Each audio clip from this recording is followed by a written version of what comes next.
This is Geek Gab with your host, Dornall and me, Daddy Warpig. We are back. Geek Gab for Monday, April 28th, 2025. Today on the show, we have award-winning author Nick Cole talking about his brand new book that came out last week, Strange Company 3. And that is not like the third company in a battalion, or indeed the third company in a sequence of three companies. It is the third book in the Strange Company series, a standalone series set in its own universe. And it just came out in ebook form on the Wargate Press website. And we'll be talking about why your pre-orders were canceled, including mine. I got an Instagram email from Amazon Friday morning, and I was quite vexed. I will not lie.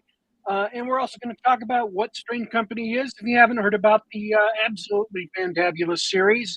And I should also let you know that apparently something I said triggered my Siri on my phone, because it's giving me a live captioning of everything I'm saying. But without further ado, because Nick is only going to be with us for half an hour, don't worry. We have plenty of fantastic stuff to talk about after he unfortunately has to leave us. Without further ado, here he is, Nick Cole. All right. How you guys doing tonight? Man, I'm pumped. Welcome back. Hey, it's always a pleasure to come back and hang out with you guys. Strange Company. Strange Company. There's a whole bunch of stuff. Did I come at you too hard? No. Yes. Like usually the usual, right? Like, hi, I read a book. Yeah, it's a book about space marines in the 23rd century, and this is why we love you, man. Yeah. I'm like, it's kick ass. It's basically like chimps with guns and AK-47s and space marines and you were going to say something about Strange Company? Hopefully something positive. If so, go on. If not, shut the hell up. Yeah. It's a little bit like the Black Company in space. It's a lot like the Black Company in space, because I'm a huge fan of the Black Company, and I've pretty much ripped it off to the point that I believe the character, I can't remember, One Eye is pretty much Stink Eye. Except, like, you ever watch Dana Carvey back in the day do the George Bush impression? Not gonna do it. Wouldn't be polite. Blah, blah, blah. But in reality, Dana Carvey was more George Bush than George Bush. And then what we know is George Bush is really just Dana Carvey's impression. That's kind of how my Stink Eye is compared to One Eye. It's even more so. But big, huge fan of The Strange Company. Loved it. Obviously, I didn't write The Strange Company, but I just like the concept of a lovable band of psychopaths, kind of forced together by the business contract of war. And instead of doing it in sort of a grim, dark fantasy, I did it in a grim science fiction fantasy. I did book 1, I think, in 2020. I did book 2, 2022, 23, and then it took me this long to get to book 3. And I knew that everybody was really waiting for it and wanted, to get, they love all the characters in there. Stink Eye, Nether, Chief Cook, Sergeant Orion, Hauser, which is basically Arnold Schwarzenegger as a Terminator cyborg from Blade Runner. And and Hot Soup, of course. So I wrote this book double big. It's like it literally comes in at the length of 2 books. That's awesome. I wanted to ask about these characters because Sure. Chad's a huge fan of Hot Soup. Hot Soup? Hot Soup, depending on who you are. Hot Soup? Yeah, exactly. They totally stole my first question, because we had you on when you first started Strange Company, and you told us all about this weird world where these guys they end up with psychic powers, or there's crazy stuff going on here. It's really weird. And I was going to ask, so you made it to book 3. Who's the breakout character? I think in book 3, the breakout character probably becomes this guy named Ulysses 2 Alpha 6. So Ulysses 2 Alpha 6 is what's called an ultramarine. And they picked him up in the middle of a big fight. and basically rescued him, even though he was the enemy, and basically deprogrammed him from being in sort of a warrior death cult. And he decided to join them. And he just turns out to be like that guy in the unit who's great at everything. Not in a Mary Sue way, but if you've ever been in the military, there's this guy who can run faster than everybody, slither through the woods silently, masters every task, looks great in his uniform, just like that solid super guy. And that's Ulysses 2 Alpha 6. And then there's the rest of us chungos who are, stepping on sticks and snapping them and can barely qualify and, just, can't run and everything like that. And so Ulysses 2 Alpha 6 is a fairly, he keeps his cards close to his vest. Like I said, he was an ultramarine, which is very much like a warrior death cult that served the monarchs, who were sort of the nemesis of the Strange Company and really the nemesis of everybody, because they, crazy concept here. There were these elites and they treated everybody like shit as long as they got to sit at the top of the pyramid. I know that it bears no reality to what's going on in civilization right now in this fair and equitable, democratic republic where we're all equal and, they get to ride around in the Lear jets and you get told, that you're some kind of bigot because you eat steak. But Ulysses 2 Alpha 6 was on the wrong team. Then he got on the right team. And he kind of really blossomed in this novel.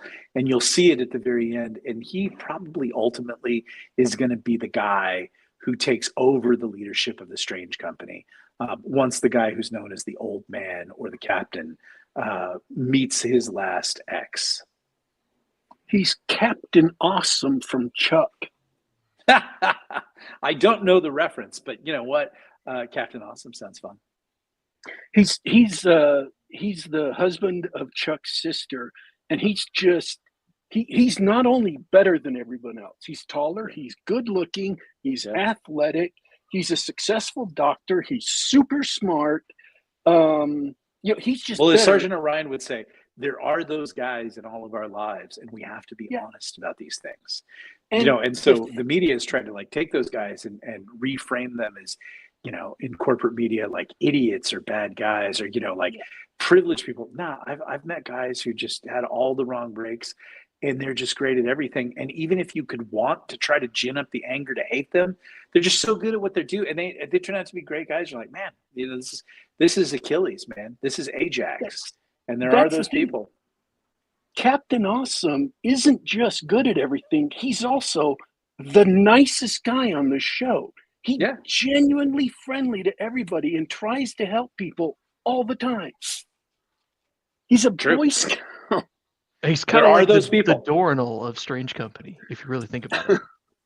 We have to be honest about those things. But there's a lot of characters, and I had to make sure that everybody gets their moment, because it's becoming like a big thing, and everybody has their favorite character, and so they want to hear from them. So a lot of the times as the series progresses, you end up having to do a lot of maintenance work to make sure that everybody, and I think the right and proper attitude for a writer with people who are willing to actually sit down and read the twisted things inside his head, is to be very customer service oriented, not to be like, I'm an artist and I'll give you what I think you need. It's like, no, they're like, we really love Stink Eye. We really love, Punch.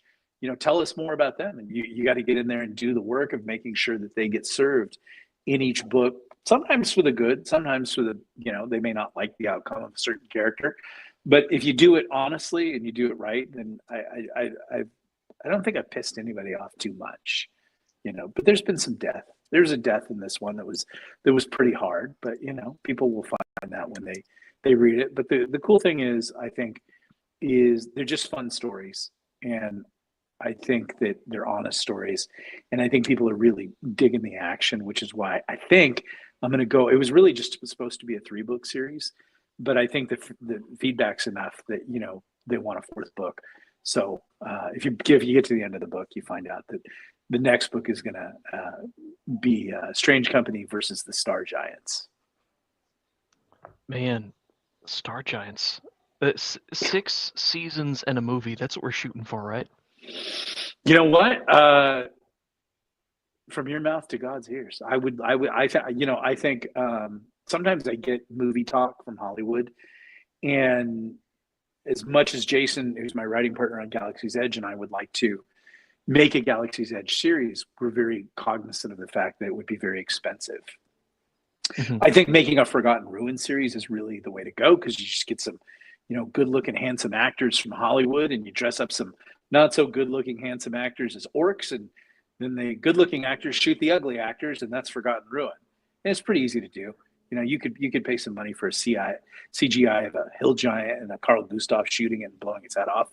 Hey, But, not to get too far off topic, but I could definitely see a TV show in the vein of Xena and Hercules Oh yeah, for Forgotten Ruin 100%. on a shoestring budget. But I think that Strange Company can definitely be a science fiction series that can be done on a relatively low budget, and it's a very Blade Runner influenced series. So I don't think that would be too impossible to do. I think it would be much easier than Galaxy's Edge to do. Mainly the Legionnaire armor in Galaxy's Edge presents a problem cinematically, but in Strange Company, their kit, as one might say if you were in England, or their chest harness and plate and military uniform and equipment that they would be wearing, is actually fairly equivalent to like the modern soldier, even with some sort of Vietnam feel type aliens elements. So I think that's much easier to reproduce cinematically.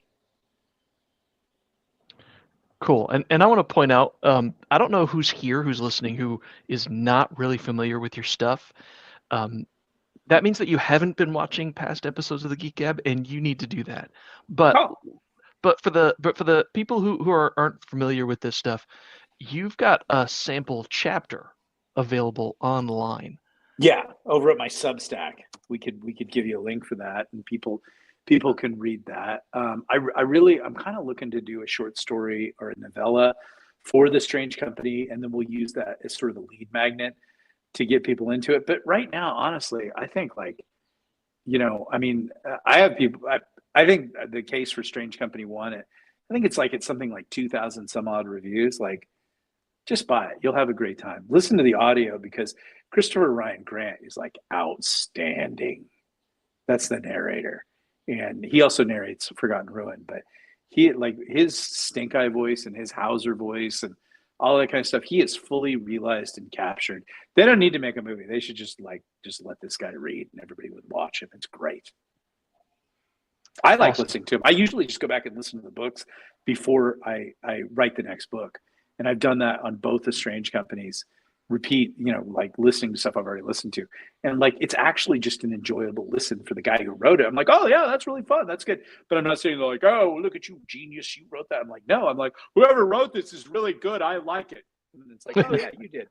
Well, I think that says something, right? Because the audiobook is a different medium, and it sounds to me like, and I can see this in the sample chapters that I've gone through here, which is that you very much, you literally write in the characters' voices, like Stink Eye gets his own accent and everything. So yeah, it's the sort of story that works both ways. Dead, call me Little King. Oh, I think the actual breakout character that's my favorite character, and the Medusa that I'm married to's favorite character, and a lot of people like it, is a soldier named Catboy. And Catboy is basically an autistic person who loves the military and never ever joined, but did all the private training that he could and optimized himself, and shows up into this military unit and has a little bit of a difficult time integrating until everybody figures out, whoa, this dude's weaponized autism, and he's really good. So that turned out, thanks to God, that turned out to be really prescient, because he's kind of like Elon Musk's Big Balls crew. And I wrote this like in advance of all this kind of like these like autistic geniuses kind of like saving our country. And it's this guy. I'm like, oh wow, that's really cool, but it's fun, or the accountant or things like that. I hadn't seen the accountant, and then someone was talking about the other day. I'm like, oh wow, that sounds like Catboy. So, but my wife, who's kind of spectrum, also really loves him. Oh, that's awesome. It does definitely have a sort of early 21st century internet vibe to it with the name Catboy and the Yeah, and well, the, that's the his thing. 4chan Is style weaponized yeah, autism. he's very much that kind of guy, and he loves cat girls, and all like everybody else is there, chalked with weapons, sort and let the universe delete and kill them all and everything like that. And he's literally got anime cat girls on his weapons and stickers, and he had himself surgically altered to have vampire teeth, and the sergeant Sergeant Orion, who's kind of the lead of the series, and it's all through his POV. He's very war weary, and so he's certain that everybody in his platoon is going to react badly to this guy. And just kind of like in the hot soup vein, if you know that joke, it turns out that contrary to what Orion thinks, everybody actually ends up like really digging this dude because he fits in and he does all the right stuff and everything like that. And so I think, if you've ever been in that kind of leadership position, you always think you've got everybody figured out, and then the human being, the wonderful, beautiful, infinitely created, just human being will always surprise you. And I think that's what's kind of refreshing about Strange Company. It's not so cliche or world weary that there's not these like really cool moments of discovery. I think a company that can handle the voodoo people can Yeah, handle the bishops. The bishops, yeah. There's in the company, there's a platoon of what are known as bishops or psychans. And these are people that were put into labs by the military industrial complex at the time for, what we would call supernatural powers, fire starters, precogs, telekinetics, things like that. And so the company is one of the rare mercenary companies in the galaxy that actually has a platoon of psychans. But of course, they're very damaged individuals. And so they kind of come, and Stink Eye is a psychan. And so they're called Voodoo Platoon. They're also called bishops or psychans. But they turned out to be a lot of fun to write. Do you go ahead? Do you want to spend a minute or two talking about why it is a website exclusive for now? Yeah, sure. Basically, we had the launch planned. For once in my life, I got the book turned in early on time about 3 months ago. And we got the pre-order up, so everybody was able to pre-order it. Obviously, for 2 years, everybody knew this book was coming. I was like, I'm working on it. I still got to write the Galaxy's Edge series, the Forgotten Ruins series, the Sergeant Thor series, and a couple other things. So I got around to it, got it done, got it up, got the pre-order thing happening. And Monday, they locked us out of the file for the pre-order, and they said, "Hey, you didn't update a file. You didn't load the file for the novel in." And the three people in the company that run these things said, "No, we know we did," and we cross-checked ourselves to make sure that we had done it. So we thought that was a little fishy. This is not our first rodeo with them saying we haven't done this. One part of the company thinks that it's a glitch in the system. The rest of the company thinks that it's enemy action because this has happened maybe 3 to 4 times.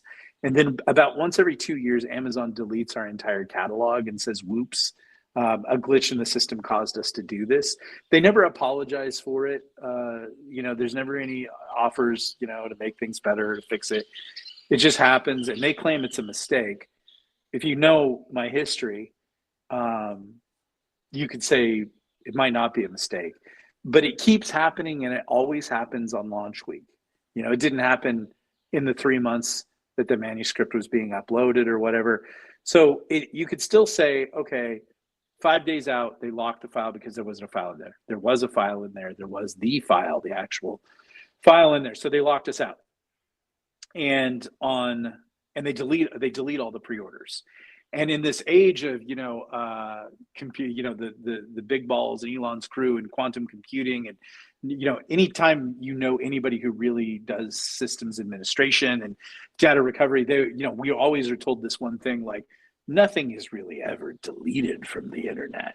But Amazon looks us in the face with a straight face, and they say, "Oh no, it's all deleted. All the pre-orders are gone." You're like, "Really? This website where you trade and commerce, and you have this wish button, and you have this, add to cart button, and you have this pre-order button.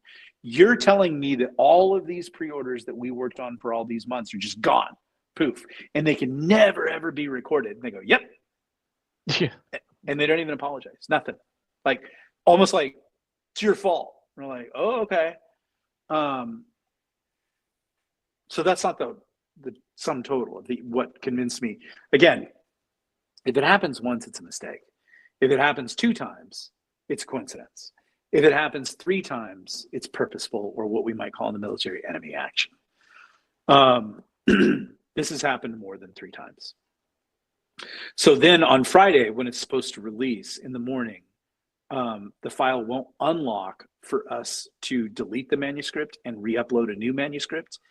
And we have contacts at Amazon that not everyone has. It's kind of like, you reach a certain level, you get more access, you get more help.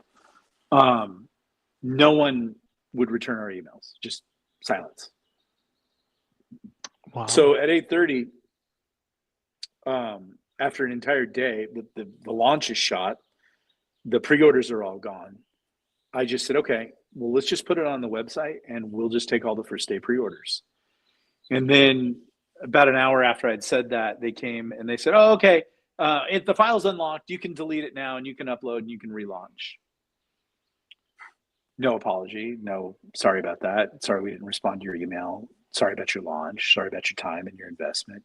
Again, it's this thing that guys like Mike Benz, if you're following him, talking about the USAID scandal, or, the Biden administration for 4 years. And as I always say on every podcast, not to get political, it's always amazing how the mistakes in technology or banking or social media always go one way.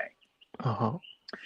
And it's always amazing to me that there's never any accountability. It's never fixed. It's never, none of those kinds of things are addressed. And so and also you're like, a lot of, as we know, people have been debanked or their social media throttled. And like that, there's actually a financial cost to that. Like, I lost on that day a lot of pre-orders. The company lost a lot of pre-orders. And it's like, I don't know who did it. I know that there's someone who repeatedly harasses us that has the power to flip that switch. They don't seem to care that we invest a lot of our time and money. That cover that you're seeing right there is done by a very good artist who's very expensive. That's Coffee and Perspectives. And that cover costs, I pay premium money for my covers. The average author does not spend as much money as I spend on covers, but you can see the poster that we saw on the website of that cover, that will, in my opinion, become the iconic definition of the term Space Marine. It looks like a Space Marine. It's so good. It's so good. I'm glad you brought it up. I wanted to bring up this cover. Yeah. It's absolutely amazing. I pay one of the best editors in the business a private retainer fee just to work for me. And he's not cheap. I pay formatters. I pay in other words, I pay a lot of people money to produce this book. And then I partner with Amazon and say, now let's look at the Amazon business model as for writers. Let's talk about that for a second. You give your book to Amazon for free. Now, big publishing houses, they pay you for your book. Amazon, you give it to them for free. And they turn around and in turn say, we'll take a cut of that. And you get this much money. It's a good cut compared to TradePub. But let's just be honest about it. They get free. Now, we all know how social media and the internet works to sell things. Content sells things. If you get up and you do a podcast about Native American peyote dances, to make money, YouTube will give you money because they'll run an ad in there. Amazon has the same method. If you give them a free book and then you go out and do all the advertising work and you pay for that cover and you pay for that editor, I go to everybody in my store, hey, the book's going to be up for pre-order. And Amazon goes, great, come on over here and order it. And while you're at it, why don't you pick up some duct tape? And why don't you pick up some toilet paper? And why don't you get a Snuggie or a Whoopee or, a Blaster, or all the products on there. So literally you're doing all the advertising work for Amazon, and you're paying to do it, and you're giving them the content for free. And then they take your novel and they screw you, and they delete all your pre-orders. That is the business model, other than the experience happened to me. Like, every writer needs to know, all you're doing is drawing Amazon's customers to Amazon so that they can sell toilet paper. And you give them the novel for free. And I'm actually cool with that deal. I think that Amazon was a revolution in publishing. And I don't mind splitting some of my money for the privilege to be on their website. But I do expect some level of customer service. I do expect some level of respect. If I'm going to go out and do all the advertising work and pay for the cover and put all this money into it, and time and money and everything like that, please don't just delete it because someone in your company is offended that I happen to vote for the wrong person or think the wrong thing or have strong opinions about certain social issues. No, so I said, okay, I'll tell you what, we'll just go ahead and sell it through the website until I get tired. And so I think I'm just going to leave it on my website and keep all the money instead of sharing any of it with Amazon. And the funny thing about that is when someone goes on to Amazon to buy a book, they usually don't just buy a book. So they come onto Amazon and they buy this book for $6.99. And then they go, I need some duct tape. You know what? I better get these tent stakes. You know what? I'm going to get another couple of books. I don't know how you are, but like, I'll regularly hit Amazon and rack up $100, couple $100 in purchases. You know what? We better pre-order these household cleaners. You know what? We better get some disaster candles. Look, they've got a survival tool I don't have, the 50 that I have. You sell a lot with that book. You sell a lot of shit for Amazon. And I thought, me not publishing this book with Amazon, that's not going to hurt them. They're not going to blink on that. But everybody who bought the book and was maybe going to spend some money on other products, they're not doing it. They're over at my website and Jason's website, wargatebooks.com. And they said, you know what we saw, because I posted the metrics that we experienced this weekend, for everybody to see how the website did a ton of business. And people didn't just buy Strange Company. They went over there and picked up a patch. They saw, oh my gosh, Strange Company has a 3-book set. And I've heard about the fact that over on Amazon, you're not really buying the book, you're just renting the license to read the book. You should think about that, because that's what your Kindle purchases are. You don't own that book.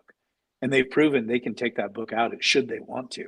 You are just renting the license to own that book, to read that book. At Wargate, you own the book. You always own the book. We give you the file. If you lose the file and you can prove the purchase, we'll give it right back to you again. So they saw that. And also they saw a physical copy, which no one can take your physical copy away from you. Your wife might divorce you and throw it in the dumpster. Your house might burn down. I can't do anything about that, but you own that book. And if we get into these things about the AI possibly going in and changing works to say, like they did with Roald Dahl, James and the Giant Peach, where they want to make it more friendly and more inclusive. They never want to make it more Second Amendment friendly. They never want to make it more free speech inclusive, but they do want to always make those changes the way that they think things should go. Well, if you own the physical copy, they can't do that, but they can do it with the e-copy, but they can't do it with the Wargate Books copy. So people showed up on the website and they not only pre-ordered the book or ordered the book on the website, they also bought other stuff. We've got a really cool Reaper patch. We've got that poster. We've got that 3-book set. We have all these other books by other authors like Peter Nealon and Ryan Williamson, Jason Ansbach and Doc Spears and Walt Robillard and Blaine Pardoe, who's been a victim of this, and Mark Sibley. Just a ton of others out there selling books that you can have and be interested in that Amazon can't take away from you, and you actually own them. So did that hurt Amazon or anything? Nope, not one bit. They're huge. But what it proved is that you can do it. And what I'm hoping that a lot of writers who've been badly served by Amazon, a lot of readers, might begin to say, Well, I might do that too. I might not do all my business, but I might take this one series I have and try that. And if 5 people do that, then maybe 25 people will do that. And I'm not trying to start a movement or anything, but if 25 people can do it, 250 people can do it. And after a while, Amazon might say, like as in the Brandon Sanderson incident, they might say, you know what? To retain this free content that we're getting to sell toilet paper, we might need to treat these people better and not allow our blue hair radical activists to just go ahead and delete something because that guy didn't vote the way they like. And you're supposed to do the resistance because aren't you the Jedi of the week? There's something else that's important here too that people need to know about Amazon is that Baen Books, for example, sells its books without DRM on Amazon. And it used to be that you could download books from your Kindle to your PC. True. But Amazon is taking that away in like May. So in a month. So they say. And you used to be able to email ebooks. It used to be Mobies, then they moved to ebooks, and they had to be like specially formatted ebooks. So it wasn't just ebooks you already owned, they had to be reformatted. But they used to accept them and display them on your Kindle. And they're going to be taking that away in May as well. So let them. Amazon is effectively a monopoly because they have all the power right now. They have all the power in the ebook market. Apple is an also ran in the ebook market. They were in there long enough to change the terms of Amazon's ebook product. Well, I might challenge you a little bit there. I might challenge you a little bit. I have to go now. But I would just say the people, the monarchs of our time, the tiered systems, they often call ourselves our elites. They're betters, those kinds of things. They always try to get you to start with, they have the power. Yeah. They have the power to do this. They have the power to do that. I will tell you that they don't have the power. You actually have the power. And one of the most powerful things you can do is just to say no. Yes, that doesn't mean that you get to go in to the carnival and to the bright lights in the big city and be a part of things. They will always create a special, fun, wonderful place that if you'll just let them have the power and the power to decide, then they can have the power and you can attend and they can play with your rights in that. But you have the power to say no. And all that Wargate Books did was say, if you want to say no, then you can come over here and have this. But you have to have a choice. But always, you have the power. They try to make you believe the myth that they have the power. You're the customer. You can vote for with your feet. You can say no. But if you're fat and you're lazy and you're stupid and you just want to be entertained, you're a victim. Start saying no and you'll get exactly what you want. That's why what you did was so important, is it proved that authors don't have to put up with Amazon acting like a monopoly. And customers don't have to put up with Amazon acting like a monopoly. That was the end of my point. And you can just say, when they say, hey, we're going to do this, you go, no. You do that, and I had people this week, I deleted my Prime account. Write them a letter and say, if you do that, if you violate my ability to do this, I'm deleting the Prime account. We have seen repeatedly in the culture recently that when you say no, they back down. And you know why they back down? Because they're bullies. Bullies always back down, always. You're being bullied by somebody, you think somebody's going to beat you up or whatever, just get in their face and say no.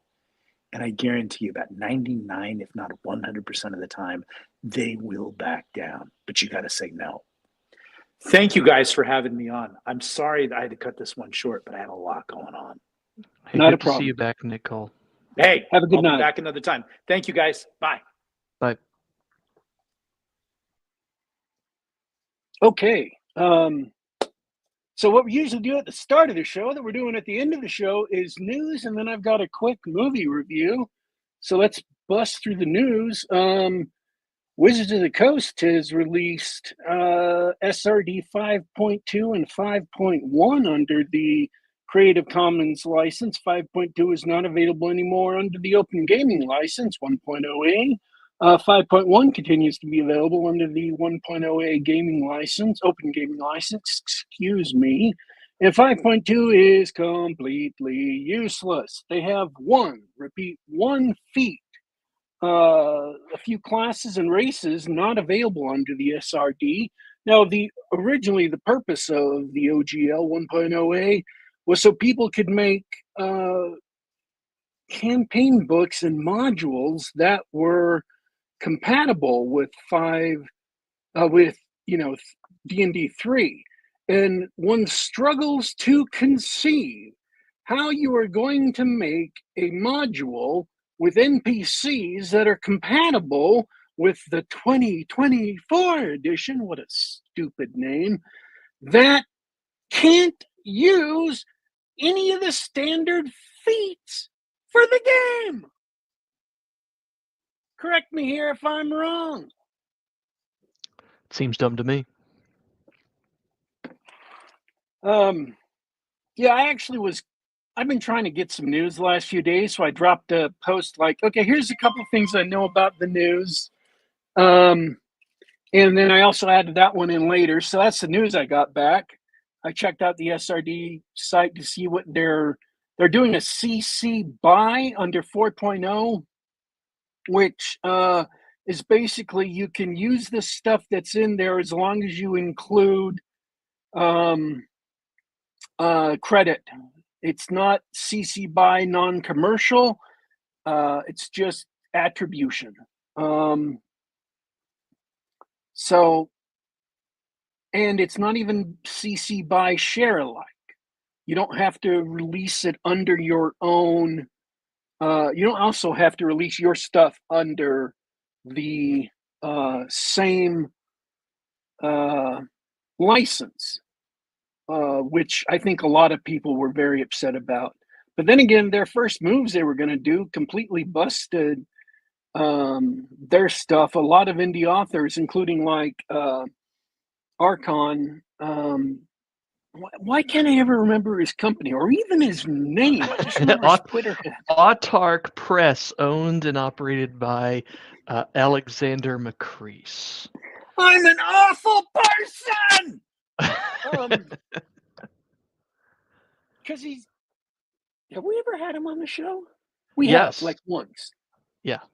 But I follow him and I keep track of his company. I've bought several of his products. I own all of Axe, and I bought his superhero game, Ascendant, and I bought the original comic. So I don't know why I can't remember his name. Anyways, point is, he went completely OGL free with Axe 2. A lot of other companies tried to do their own OGL thing, and most of those foundered. Like I think it was the Orc license or whatever. So, yeah, it's just completely useless. I see so many things on Kickstarter that are like 5th edition this and 5th edition that, and I'm just not interested anymore. Oh, funny thing I saw today, the most hilarious thing ever. Somebody did a game that was advertised as a stripped down, powered by the Apocalypse Engine game. Now here's the thing. The Apocalypse Engine has one mechanic and one mechanic only. You roll 2d6 and you add or subtract something. And it says, if you roll a 6 or below, you fail.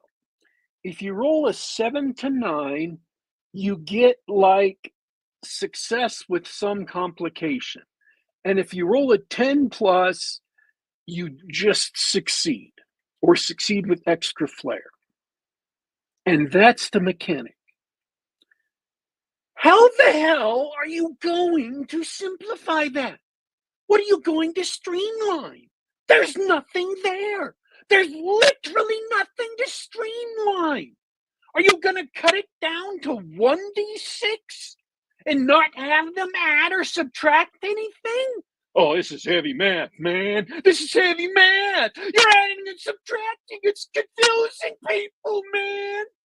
And they're advertising this as making it for an OSR experience. Like OSR people can't roll 2d6 and add or subtract. I'm like, man, have you seen the homes? The BX clones that they base everything on?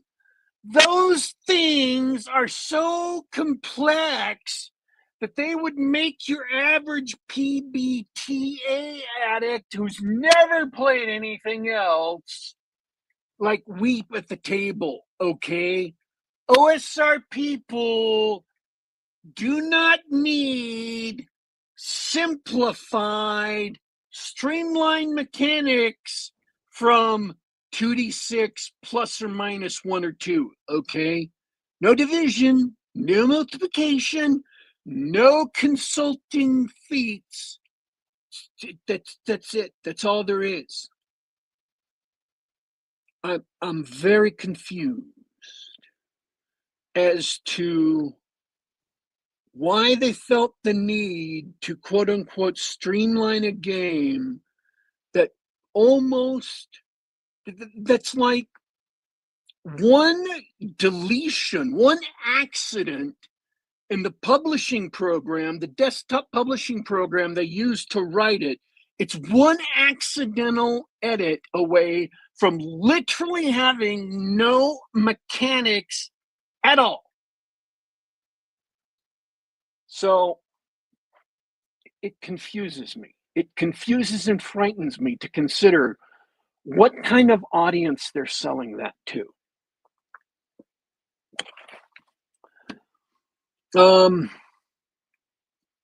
That's all the news I can think of. Sucks to be interested in new role-playing games these days. Gosh, I've got not much in gaming news. Speaking of Acts 2, the hardcover books are finally reaching customers after a long delay. I'll do an extra review once I've had a chance to go through them. I'm part of the Poplar crew. I've got some beautiful wood-burned slip cases coming to me, so I don't have mine yet. As soon as I do, we'll do a full review, and I get a chance to read through that. Looking forward to news from the Lake Geneva area. What is it called? Dave Con or Gary Con or whatever just wrapped up. Basically, a bunch of old people get together and play games from the 70s, and they had some guests from our corner of the tabletop role-playing space. So I'm excited to get the play reports out from that. Earlier reports are, yeah, indeed, we were right about everything. Daddy Warpig, stop me if you heard this one. You were right. There is some news that came out today that the person who broke it, like, deleted it because they didn't want to get involved in any more drama. So I'm not going to talk about it because I want to respect their wishes and not embellish it. But yeah, I just felt bad. Yeah. Let's see. So let's move on to something else. I've got other stuff. Saw a new movie that was really good that I really wanted to talk about, and I didn't really have enough. It was not. That's on my list to maybe check out. After seeing the long form, did you see Sinners? Is that what you wanted to talk about? No, I just heard a lot of people are saying Sinners is good, and I actually did want to see it based on the trailers. But a lot of other people have said Sinners is good, so I really wanted to see it based off of the first trailer, and the second trailer a little less more so because they revealed more of the film, and it you know what Sinners looks like From Dusk Till Dawn. Do you remember that I do. film? I thought it was going to be something else, but apparently it's just From Dusk Till Dawn, or that's what it appears to look like, which is awesome. That's awesome, but yeah, I'm excited to see that. No, another movie that just came out this year, written and directed by Gareth Evans. Do you know that name? It sounds familiar, but nothing's Well, coming to mind real quick. the film is called Havoc. It stars Tom Hardy, and there's some other Oh great yeah, actors in it. Director Gareth Evans, writer Gareth Evans. He's the guy who wrote The Raid. And was that in theaters or did that come out on like Netflix? Havoc is Netflix. Okay, let's do this. Give me a chance to watch that this week, and we can talk about it next week. I love it. Let's put a pin in that. Okay, because I do have a movie, and the funny thing is it had the exact same problem you had with Sinners. Is that I was kept on putting it aside because it looked like one thing, and I was really interested in seeing it, and I finally saw it this weekend, and it was nothing like the sparse description on streaming services promised me. So I can do a really quick review of that as our last thing on the show. Great. Because it's got a great story behind it. But yeah, I will watch Havoc this week, and we can review it next week, and maybe Sinners too. And of course, now that we've made plans in public, on the air, something's going to happen. No doubt. So did you see anything else? No. I'm ready to hear what you want to talk about. Okay, so there's a movie called All the Boys Love Mandy Lane. And it was scripted and made in 2006 for about $750,000. And they took it to some festivals, it won some awards, and the Weinstein Company bought it for $3.5 million. Because they thought, oh, this is awesome. We're gonna make some money off this low budget horror movie. They took it, they gave it to some audience pre-tests, and like 30% of the audience liked it, everybody else hated it.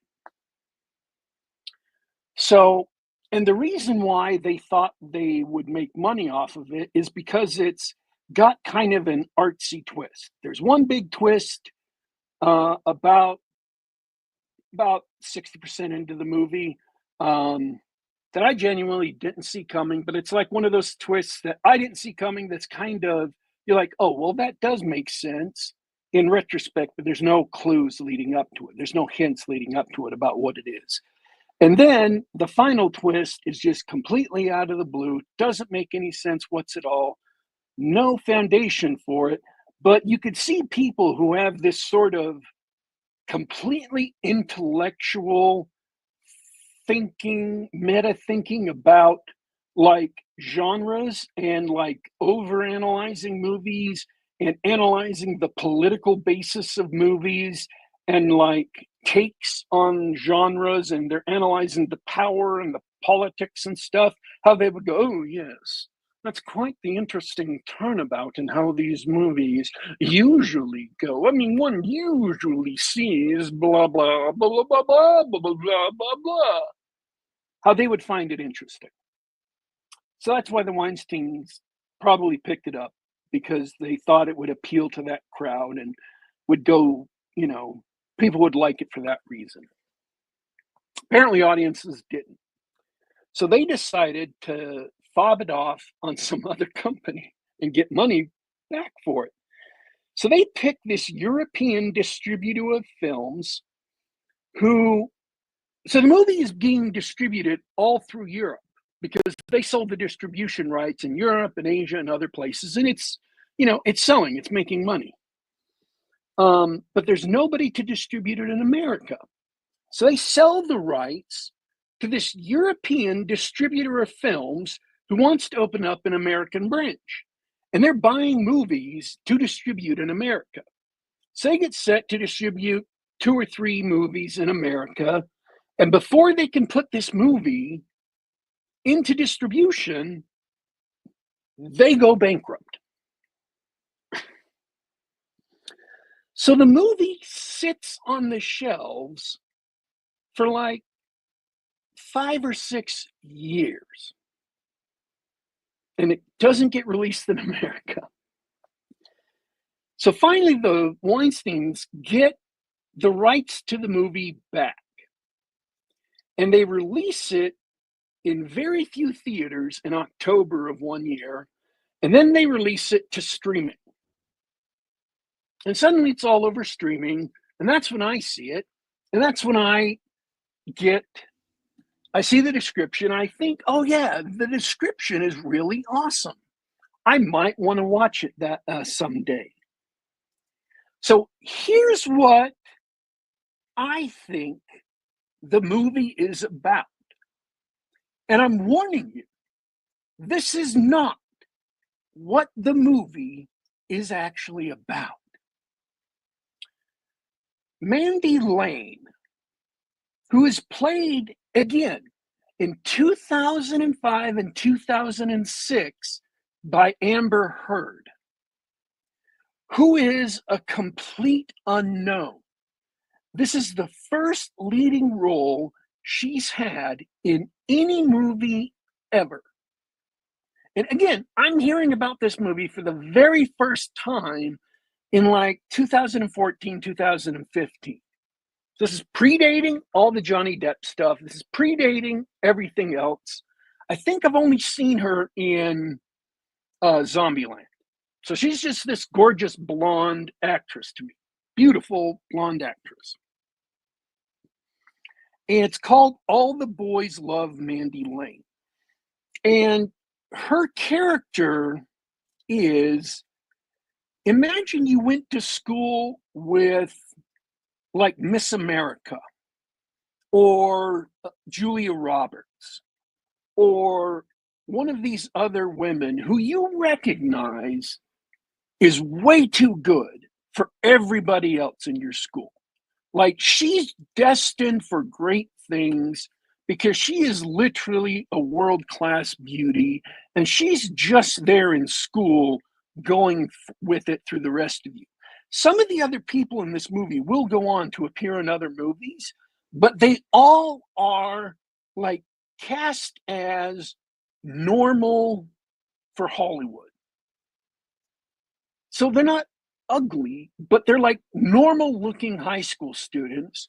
And she is Amber Heard, young Amber Heard, like 22 years ago, Amber Heard, or 19 years ago, Amber Heard. And every guy at school has this crush on her. Every guy at school loves her. And she isn't really interested in everybody, except like her next door neighbor friend who's been friends with her since they were toddlers. She's not interested in him like that. She's just a friend. And then the description says she goes up to, this ranch for the weekend. And the way they had it worded made it seem like they were getting drunk, they were taking drugs, and they were all after Mandy Lane. Like they were all trying to get her to kiss them. They were all trying to, get in her pants. And something horrible happened. And then the teens began dying one at a time. So the way my brain reconstructed the movie, what I read into that is, it's one of those situations where the boys got really, really drunk and really, really high, and they had this absolute untouchable girl there, and they went and this does happen in the movie, you know, they went skinny dipping or whatever, and things got really out of control, and she got killed, and her revenant starts coming back and hunting down the people who hurt her and the people who killed her. And a Revenant from Beyond the Grave horror flick was what I was in the mood for 2 nights ago. I thought that's cool. So for 10 years, 10 years, I've wanted to see this movie. And all of a sudden, like 4 or 5 years ago, it just disappeared. It doesn't exist anymore. You can't buy it digitally. You can't stream it digitally. You can't rent it digitally. It does not exist in the United States, except you can buy it on DVD. Now, I'm surmising, I'm guessing based on the history, it's that when the Weinstein Company went down after Weinstein's thing, we all know what Weinstein's thing was, where he ended up in jail. I'm guessing that a lot of his movies got yanked, but I don't know. So I've wanted to see this movie for like 10 years, and then a few years ago, because it was everywhere. It was always everywhere. I could always find it, no matter what streaming service I looked on. It was always somewhere. And I always kept on putting it off because I always had something else I wanted to see more. So basically, the entire duration, we've been doing this show for the last 10 years. I wanted to watch it, and I've been putting it off. Finally, I decided, okay, I'm definitely wanting to watch this show because I was in the mood for a supernatural, like, revenge flick. And I can just imagine Amber Heard coming back from the dead and hunting these guys down one by one and hunting the girls down who were there but didn't do anything to stop her or didn't do enough to stop them. And I watched the movie, and it is 100% not that movie. Has nothing to do with that kind of movie. So I want to separate my disappointment at not being able to watch the movie I wanted to watch from the actual movie it is, which is a pretty standard teen slasher movie, which, funnily enough, you know who Anson Mount is, right? I don't. Okay, Anson Mount plays Captain James Kirk on the new Star Wars series on Paramount. He plays in the new Doctor Strange movie. He played the guy with the mask with kind of the football posts on his forehead.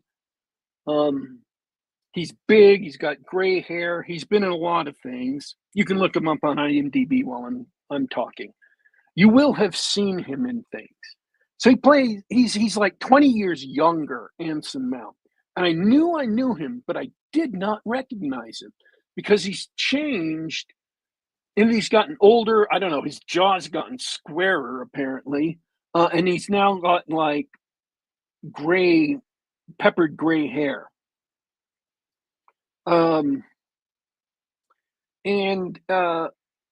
He just he plays somebody you think is very suspicious during the whole show, and the movie is not great, and it's not even really very good. And it's not terrible, but it's not notable either. The only thing notable about it is the final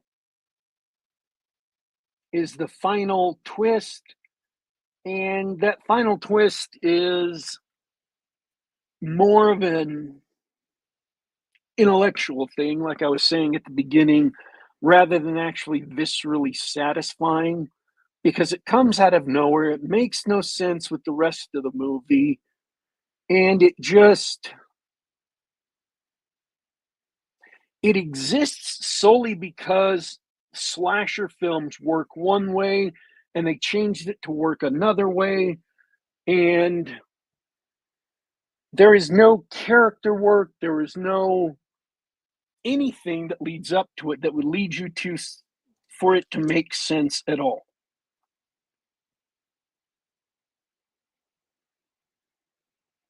So it's actually a disappointing teen slasher movie. Now, I like slasher movies, some of them. I like the Scream series. I like the first Halloween movie. And those are like, completely mundane slasher movies. And the Scream series is well known for playing around with the tropes of slasher movies. I should say I like Scream up through Scream 3 a lot. I sort of like Scream 4, and everything after Scream 4 has been, absolute garbage. And I've never seen the series. But this movie just played around with one thing that's a trope, and they did it atrociously. So, to everybody in America, I would say I don't really recommend its film unless you're interested in the intellectual curiosity of seeing what this screenwriter and what this director did with it. But that's just, that's purely in the interests of the story and seeing what they did with it, because as far as a visceral ride goes, it's not that great. And I'm not saying there are no good parts in it. There are some good parts in it. It's just a few weeks ago, maybe a month ago or so, I talked about that Zoomer teen slasher where people go up to a friend's house and get high and do drugs and everybody starts getting killed off. That was a better version of the same plot. And I recall not liking that movie a lot. So the movie I didn't like that was almost the same idea is better than this movie. So, yeah, it's unfortunate. Even an absolutely gorgeous Amber Heard doesn't make this movie worth watching. But everybody in the United States, you can't watch it anyway unless you're willing to buy the DVD, which is like 20 something dollars. So yeah, it was disappointing to me on two levels.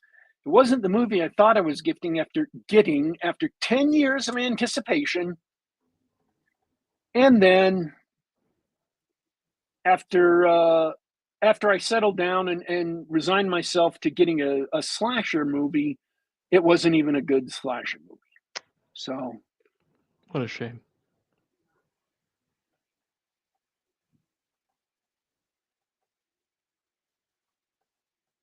it wasn't as bad as The New Crow, but it wasn't great. I would say the 30% audience score was probably pretty fair in their initial audience tests. That was probably pretty fair. So that's it. That's my review. Lesson learned again. Don't watch crappy reconstructions of things. or deconstructions or whatever. I was going to end up watching this movie sometime because I was so into the concept. Plus, I mean, that's a really brutal title to put on the kind of movie I thought it was. When you're thinking that it's a movie about all these boys, like, accidentally killing a girl. Oh, and then getting revenge. Yeah. All the boys love Mandy Lane. When you start off with this girl who's the darling of the school and everybody loves her, everybody likes her, and then they get carried away at this party and they kill her, and then she comes back from the grave. All the boys love Mandy Lane. That's the perfect title for that movie. That's like just that's like twisting the knife. That title is like twisting the knife on that plot. I mean, you could not come up with a better title for that movie. I'm in awe of that movie concept with that specific title. That's why I wanted to watch the movie. Is that really caught my imagination? And it turns out that was too perfect for this fallen world. It's too perfect a movie to exist in this hellish world we are doomed to live in. So, all right, are you ready to call it? Yeah, let's call it a night. Thanks for chatting, All right. GW. Yeah, I want to thank everyone who came in and listened live to hear about Strange Company, hear about Nick Cole. We want to and who stayed after to listen to us talk about some movies and some D&D news and some whatever else we talked about. Do you have anything else to say? No, that's it. Thanks for listening, everyone. He's already gone. All right, folks. Thanks. Thanks for tuning in to Geek Gab. We want to thank everyone who tuned in live. We want to thank everyone who will tune in later.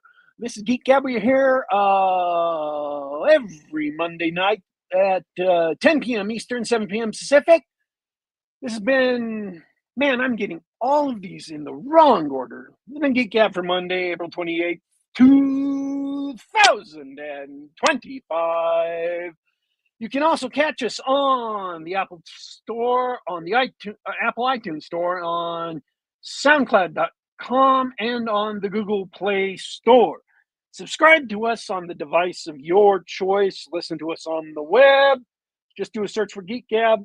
Download us to your computer. We are signing out for today, but don't you worry. Don't you fret. We will be back.